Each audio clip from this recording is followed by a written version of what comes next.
কেমন আছেন সবাই? স্মৃতিচিত্রের একটি নতুন ব্লগে আপনাদের সবাইকে স্বাগত।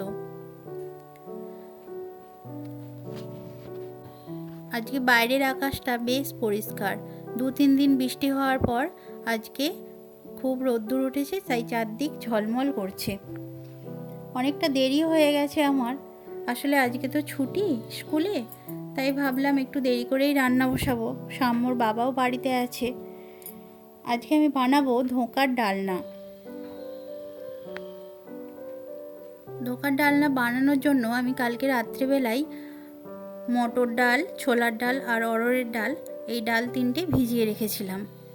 প্যাকেট ধোঁকা কিনতে পাওয়া যায়, কিন্তু সেটা বানানোর থেকে আমার মনে হয় ঘরে করে নেওয়াই ভালো হয়। যেহেতু সেরকমভাবে আজকে কোনো কাজের তাড়াও ছিল না, তাই ভাবলাম ঘরেই করে নেব। ভেজানো ডালগুলোকে আমি প্রথমেই মিক্সিতে দিয়ে পেস্ট করে নিচ্ছি। সাম্যর বাবা ঘরে ছিল, সেই জন্য ভাবলাম যে ওকেই বলি একটু পেস্ট করে দিতে। ওকে বললাম যে একটু তুমি মিক্সিতে এগুলো করে দাও, বলতে ওই করে দিল। আর দেখুন অনেকগুলো লঙ্কা আমি দিয়েছি। আমাদের বাড়িতে সবাই যে খুব ঝাল খায় তা নয়, আমার ছেলেও খুব একটা ঝাল খায় না, ওর তো ছোটো।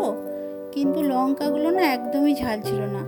যেহেতু কাঁচা লঙ্কা দিলে দেখবেন একটা খুব সুন্দর সেন্ট ছাড়ে, ওই জন্য কাঁচা লঙ্কার সাথে সাথে আমি একটু শুকনো লঙ্কাও দিয়ে দিয়েছি, যাতে একটু ঝাল হয়। আর ওদিকে সাম্যর বাবাকে বলতে ও এটা পেস্ট করে দিল। এরপর আমি ওটাতে একটু হলুদ, একটু আদা বাটা আর একটু মৌরি দিয়ে দিচ্ছি। হ্যাঁ, অবশ্যই হিং দিতে হবে, কেননা ধোঁকার ডালনা করলে কিন্তু হিং না দিলে ভালো লাগে না। সেই জন্য হিংটা একটু বেশি পরিমাণেই দিচ্ছি। নেওয়ার পর এটাকে একটু ঘেঁটে নিয়ে কড়াতে অল্প করে তেল দিয়ে, যেহেতু একটু জল জল মতো হয়ে গেছে, সেই জন্য এটাকে আমি একটু শক্ত করে নিচ্ছি। আচ্ছা, ধোঁকা রান্না কি নিরামিষ আর আমিষ দু রকমেরই হয়? আপনারা কি কেউ জানেন? একটু তাহলে বলবেন প্লিজ। আমাদের বাড়িতে যতবার হয়েছে ধোঁকা নিরামিষই হয়েছে। যেহেতু আমার শাশুড়ি মা মাছ, মাংস, ডিম কিছুই খান না, অর্থাৎ নিরামিষ আহার করেন, সেই জন্য আমাদের বাড়িতে নিরামিষ খাওয়ারটাই বেশি হয়। আমাদের বাড়িতে ধোঁকাটা সবাই খুব ভালোবাসে, সেই জন্য করতেও খুব ভালো লাগে। বাড়ির সবাই যদি কোনো জিনিস খেতে ভালোবাসে, তো সেই জিনিসটা কিন্তু দেখবেন করতে ভালো লাগে। আর যদি দেখেন যে কোনো একটা জিনিস করার পর সেই জিনিসটা সবাই খাচ্ছে না, তখন দেখবেন এমনি থেকেই মনে হবে যে আর করব না। এদিকে দেখুন ধোঁকাটা আমি নেড়ে নেওয়ার পর যেমনভাবে থালার মধ্যে একটু আগেই তেল লাগিয়ে রেখেছিলাম, এবার ওই থালার মধ্যে দিয়ে প্লেন করে হাতে করে আস্তে আস্তে আস্তে আস্তে ওটাকে বেশ সুন্দর করে বসিয়ে নিয়েছি। এবার চামচ দিয়ে ওটাকে হালকা করে কেটে নিচ্ছি। তারপর ডিপ করে কেটে নিয়ে ওটাকে সুজি পিস যেমন হয় না দেখতে, ঠিক ওই রকম কিছুটা করে নিয়ে তুলে তেলের মধ্যে ভেজে নেব।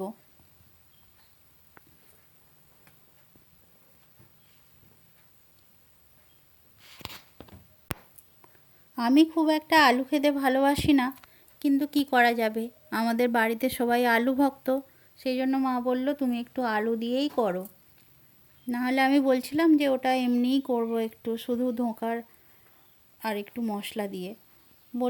যেহেতু বললো আলু দিয়ে করতে, তাই আলু দিয়েই করেছিলাম। দেখুন কত সুন্দর কিন্তু পিস পিসভাবে উঠে যাচ্ছে, তাই না? একটাও কিন্তু ভাঙেনি, খুব সুন্দর হয়েছে।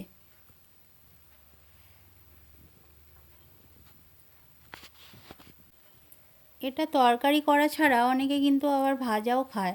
যেমন আমি যখন এইটা ভাজছিলাম, তখন সাম্যর বাবা একটু খেলো, সাম্য একটু খেলো।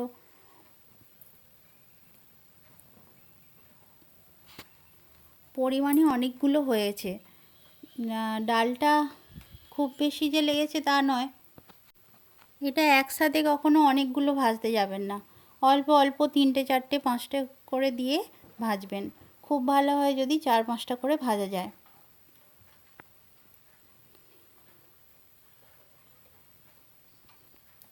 আর দেখবেন যখন এটা ভাজা হয়ে যাবে, তখন এর কালারটা কিন্তু একটু চেঞ্জ হয়ে যাবে, তখনই আপনি বুঝতে পারবেন যে এটা ভাজা হয়ে গেছে। আপনারা কারা কারা ধোঁকা খেতে ভালোবাসেন কমেন্ট করে জানাবেন কিন্তু।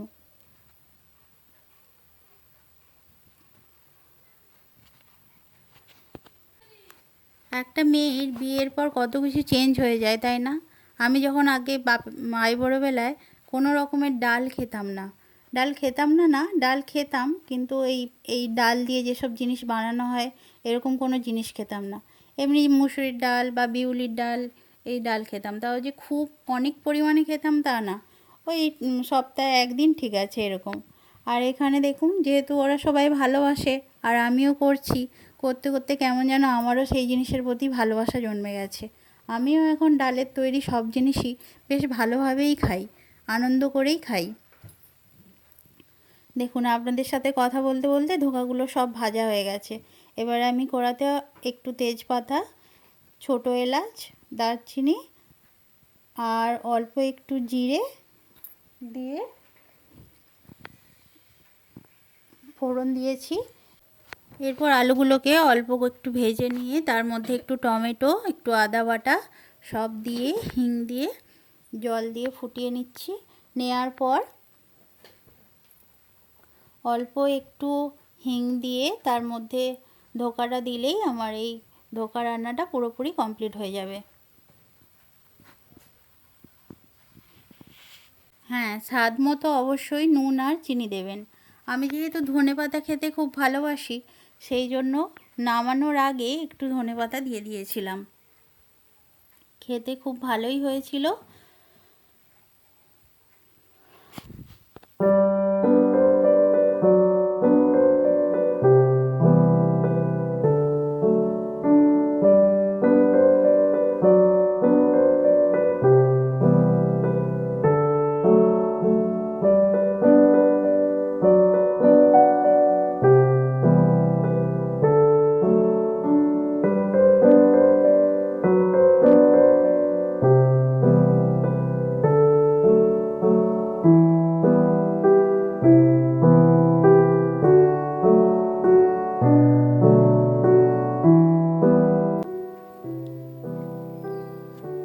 দেখুন, রান্নাটা ঠিক শেষ হওয়ার সময়ে এইরকম দেখতে লাগছিল। চলুন দেখি এবার সাম্য ওই ঘরে কি করছে। কি লিখছিস রে? এটা আবার কি লেখা? শিবের গান। অর্ধেক বানানি তো ভুল হয়েছে। আবার মুছে লেখা যাবে। আবার কালার চশমাটা কিসের জন্য?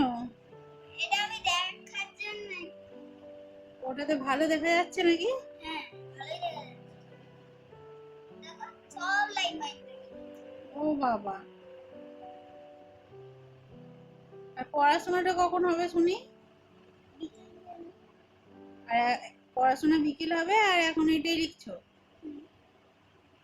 খাওয়া হয়ে গেছে? বাবা, এটা কি চলছে শুনি? এটা কি হচ্ছে? তোমার চশমায় পাওয়ার আছে নাকি?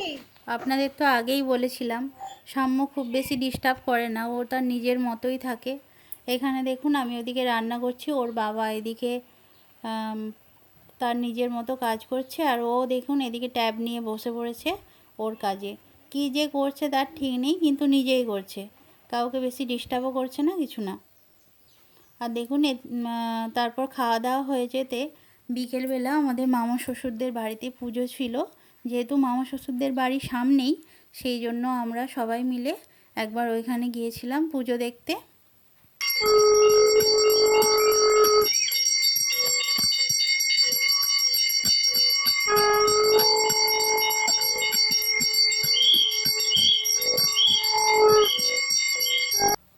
এখন ঘড়িতে সন্ধে 7টা। আমরা মামা শ্বশুরদের বাড়ি থেকে ফিরে চলে এসেছি। 3-4 দিন আগে ফ্লিপকার্টে একটি স্ট্যান্ডের অর্ডার করেছিলাম। আসলে এই হাতে করে ফোন ধরে ধরে ভিডিও করি তো, যেহেতু এই প্রথম প্রথম করতে শুরু করেছি, কিন্তু হাতে করে এক হাতে ফোন ধরে ধরে রাখা আর ভিডিও করা, অন্য হাতে কাজগুলো করা খুব অসুবিধা হয়। সেই জন্য ভাবলাম যে যদি একটা স্ট্যান্ড নিয়ে নিই তাহলে একটু সুবিধা হবে। ওই জন্য ফ্লিপকার্ট থেকে একটা স্ট্যান্ডের অর্ডার দিয়েছিলাম, সেটাই আজকেই এসেছে। তো দেখি এটা কেমন হয়েছে। এই ভিডিও করার পর থেকে না একটা জিনিস আমি লক্ষ্য করছি, এটা আমার নিজের মধ্যে হয়েছে এই চেঞ্জটা। আসলে যা কিছুই দেখি মনে হয় যে আপনাদের সাথে শেয়ার করে নিই। তো যেহেতু এটা স্ট্যান্ডটা এসেছে, ভাবলাম যে সবাই তো বাড়ির দেখবই, তার সাথে একটু আপনাদের সাথেও শেয়ার করে নিই। আমি তো অনেক কিছুই জানি না, তো আপনাদের হয়তো জিজ্ঞেস করলে আপনারা বলবেন যে কোনটা ভালো বা কোনটা খারাপ। এদিকে এই স্ট্যান্ডটা খুলছি, আরেকজনের মনটা কিন্তু খুব ছটফট করছে। কে জানেন তো? সাম্য। কেননা ওকে তো ও জানে যে এখানে আমি স্ট্যান্ডটা খুলছি, আর ওকে ঘরের ভেতরে জোর করে পড়তে বসিয়ে রাখা হয়েছে। যেহেতু ওর বাবা আছে, আর বাবাকে তো খুব ভয় পায়, সেজন্য উঠেও আসতে পারছে না। সে ভেতর থেকে সাড়া দিচ্ছে।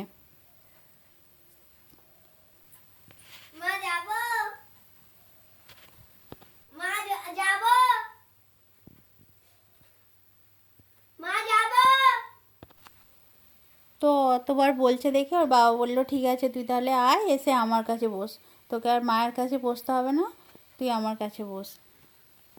এই ওয়েদার চেঞ্জের জন্য জানেন তো শরীরটা খুব একটা ভালো নেই। জ্বর হয়নি, কিন্তু সর্দি হয়েছে। আর সর্দি এখন আর নাক দিয়ে দেখি আসে না, কী করে যে সর্দি বসে যায় বুঝতেও পারি না। যাই হোক, ও বসেছে, তবে ওর শান্তি হয়েছে। আমি এদিকে স্ট্যান্ডটা খুলছি, আর আজ ওদিকে রাত্রের খাবারের জোগাড় করছে মা। আজকে রাত্রে হবে লুচি আর ছোলার ডাল, আমি আগেই করে রেখেছি। আর হবে ঘুগনি। আমাদের সাম্য খুব লুচি খেতে ভালোবাসে। লুচি আর মাংস হলো ওর প্রিয় খাবার। এই লুচি আর মাংস হলে আমাকে আর ওর খাওয়া নিয়ে ভাবতে হয় না। আর না হলে অন্য কিছু খাওয়ার হলে সারাক্ষণ, আপনারা তো জানেন ওর খাওয়াটা কতটা অসুবিধের, মানে না খেতে হলেই ভালো হয়। কিন্তু এই দুটো হলে সে আমার আর কোনো চিন্তা থাকে না, ও তার নিজে বসেই খেয়ে নেয়। আপনাদের সাথে গল্প করতে করতে আমার স্ট্যান্ডটা মোটামুটি খোলা হয়ে গিয়েছে, আর আমিও বুঝতে পেরে গেছি যে কোনখানে কোনটা কিভাবে সেট করতে হয়। সাম্যর বাবা পাশে বসে বসে আমাকে দেখিয়ে দিচ্ছে। আর ওদিকে আমাদের রান্নাও কমপ্লিট। তো আমরা এখন সবাই এবার খেতে বসবো। আজ এই পর্যন্তই, আবার দেখা হবে পরের একটি ব্লগে। ততদিন আপনারা সবাই সুস্থ থাকবেন আর ভালো থাকবেন। নমস্কার।